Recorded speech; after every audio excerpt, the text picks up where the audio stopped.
U ovom videu pokazat ću kako najjednostavnije preuzeti i instalirati posljednju verziju SketchUpa.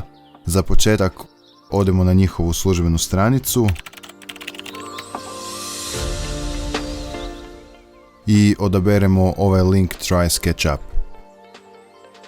Ovdje nam se nudi nekoliko verzija SketchUpa koje možemo preuzeti, a to je za profesionalne projekte, za edukaciju, za osobne projekte, sve ovisi šta vam treba. Svaku od ovih verzija možemo potpuno besplatno isprobati na probni rok od 30 dana, međutim prije toga potrebno se ulogirati. Jedino je SketchUp Web besplatan i nije ga potrebno plaćati, međutim on je dosta ograničen sa mogućnostima, njega ću pokazati u jednom kasnijem videu. Evo sada mi ćemo probati full verziju SketchUpa, odaberemo ovaj For Personal Projects i odaberemo Start Free Trial.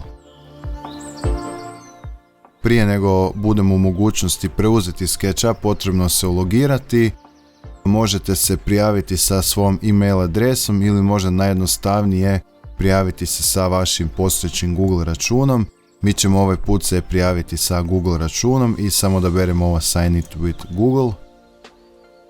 Pišemo našu email adresu i šifru. I kada smo se ulogirali sa našim Google accountom, u mogućnosti smo preuzeti SketchUp 2021. Inače vama će pisati ovdje da imate 30 dana, ja imam 22 dana zato jer sam ga već preuzeo prvi put prije 8 dana. I odaberemo ovaj tu Download SketchUp. I evo kad je preuzimanje gotovo, pokrenemo instalaciju. Instalacija za SketchUp je praktički ista kao i za svaki drugi software. Odaberemo direktorij i kliknemo na Install.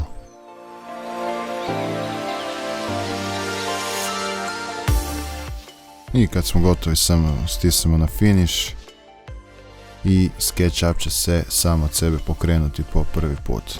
I evo nakon što je instalacija gotova, na vašem desktopu će se pojaviti 3 nove ikonice, a to su SketchUp Pro, Layout i Style Builder.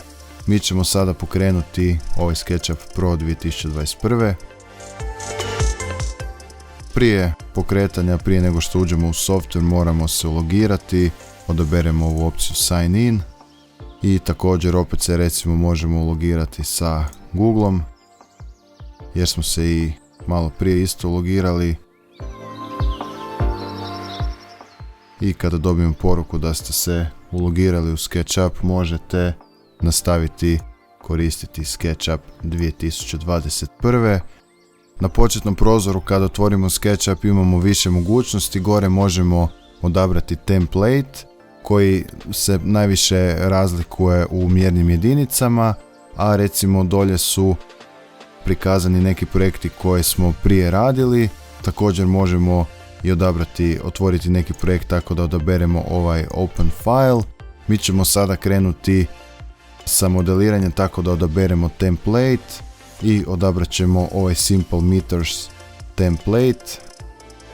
I evo otvorili smo sučelje SketchUpa po prvi put. To bi bilo sve u ovom videu. U sljedećem ćemo pokazati kako to sučelje prilagoditi za daljnji rad u SketchUpu.